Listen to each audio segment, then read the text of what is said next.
ating recipe ngayon guys, ipapakita ko sa inyo kung ano ilulutuin ko, ang patatas.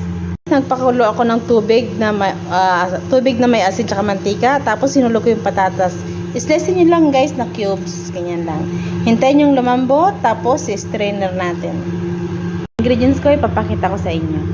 Guys, siyempre may sibuyas, guys may sili, yung helloa, palay na green, cumin, mustard seed, tsaka may magic.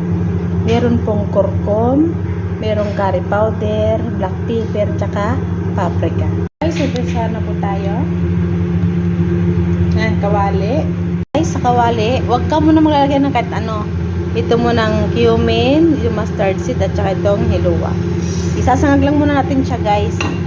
Yan po, sangag nyo lang po ng walang mantika. Maglalagay tayo ng mantika. Olive oil, butter,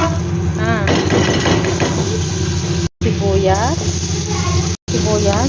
ano nyo lang muna sa sangag nyo hanggang sa mag-brown yung sibuyas. Ito po yung sili.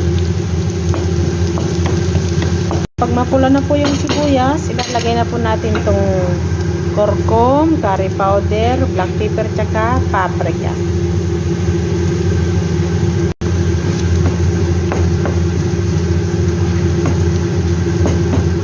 Guys, itong magic.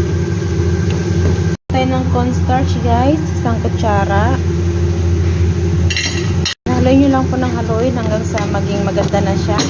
Tapos, ito po yung pinakulo ko kaninang patatas, strainer ko. Hulog natin dyan. Sila ng haluin hanggang sa maano lahat na absorb yung ano niya, ricado, ingredients. Haluin nyo po ng konting tubig lang. Haluin nyo. Ngayon, kita nyo guys, okay na siya. Wala na rin tubig. Ito yun ha. Lalagyan naman po natin siya ngayon ng coriander. Tapos patayin nyo na po. Pagka nilagay yung coriander, patayin nyo na para yung bango, steady ang amoy. Ayan na guys, ready na. Papalaman na po natin. Gumawa din po ako guys ng paste. Aray na lang yan na may tubig. Tapos ito yung ginagamit ko na gina. Yung parang ano po siya, yung parang sa turon. Yan. Ganyan lang po. Pakros siyang ganyan. Tapos, lagyan nyo siya. Ayan.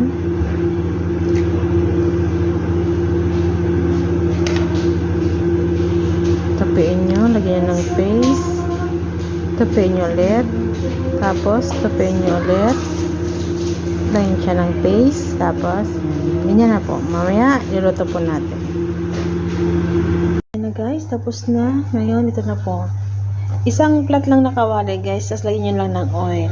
Tapos, pagka yung tansya nyo na balik-baliktarin nyo lang yan. Ganyan lang po. Guys, baliktarin nyo lang ng ganyan. Ayan. Tapos, ito na po yung luto. Yan na yung finished product guys. Yan, ready to eat na po. Yan na po yung aking tinatawag nila na mutabag. Yan. Sarap po yan guys. I-try nyo gawin at ay magugustuhan nyo ng amo nyo.